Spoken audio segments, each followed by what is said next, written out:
ગઈકાલ સવારે અયોધ્યા ટેક્સટાઇલ માર્કેટથી કોહિનૂર ટેક્સટાઇલ માર્કેટ 2 વચ્ચે એક મીણિયા કોથળામાં અને બ્લેન્કેટમાં વીંટળાયેલી ડેડ બોડી મળી આવેલી હતી.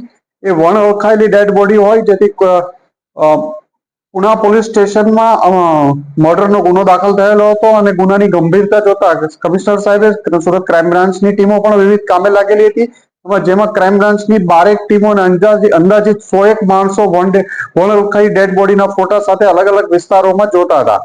આ વિસ્તારોમાં જ્યારે પૂછપરછ દરમિયાન ગઈકાલ રાત્રે કોમ્બિંગ દરમિયાન પીઆઈ જયંત ઝાલા સાહેબ અને તેમના પીએસઆઈ સોઢા અને ગામિતને એક બાતમી મળી હતી કે બે ઈસમો જતીન ખોખરિયા અને જીતેન્દ્ર ગૌતમ આ બંને આ મર્ડરમાં સંડોવાયેલા છે. જે આધારે બંનેની પકડવામાં આવ્યા અને પૂછપરછ કરતા એમણે આ બંને આ ગુનો કબૂલ્યો હતો. જતીન ખોખરિયા છે એ મૂળ અમરેલી જિલ્લાના બાબરા તાલુકાના અમરાપર ગામનો રહેવાસી છે અને ત્યાંથી 1.5 વર્ષ પહેલા અહીંયા અંજણા ફાર્મ પાસે આવી ઇન્ડસ્ટ્રીયલ વિસ્તારમાં એક એમ્બ્રોઇડરીનું કારખાનું ચલાવતો હતો અને જીતેન્દ્ર ગૌતમ એને ત્યાં કામ કરતો હતો.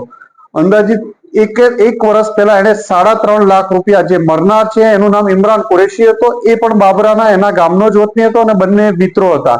એની પાસેથી 1 વર્ષ પહેલા 3.5 લાખ રૂપિયા જેવા ઉછીના લીધા હતા. આ 3.5 લાખ એ પરત ના આપતા બંને વચ્ચે અવારનવાર ઝઘડો થતો હતો અને 3-1 માસ પહેલા મોટો ઝઘડો થયો અને એને જબરજસ્તીથી 3.5 લાખ પરત આપ્યા હતા. ફરીથી એને પૈસા માંગતા 20 દિવસ પહેલા એને 1,55,000 આપ્યા હતા. આ 1,55,000 હજી 20 દિવસ નહોતા પૂરા થયા એ પહેલા એને ઉઘરાણી ઇમરાન કુરેશીએ પરત લેવા માટેની કરી હતી.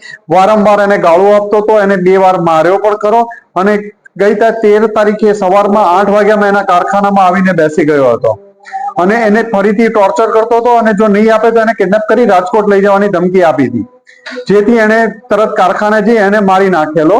અને મોડી રાત્રે એને કાર ભાડે કરી, પોતે સેલ્ફ ડ્રાઇવિંગ કરી એના મિત્રની કાર જીતેન્દ્રની મદદ લઈ બંને ડેડ બોડી ફેંકી આવ્યા હતા. જેમ આમ એક વણ શોધાયેલ મર્ડરનો ગુનો શોધી કાઢવામાં આવેલ છે. કોથળામાં એમણે જે મીણિયા બેગમાં નાખી એ પહેલા એને હથોડી માથામાં મારી નાખવામાં આવ્યો હતો.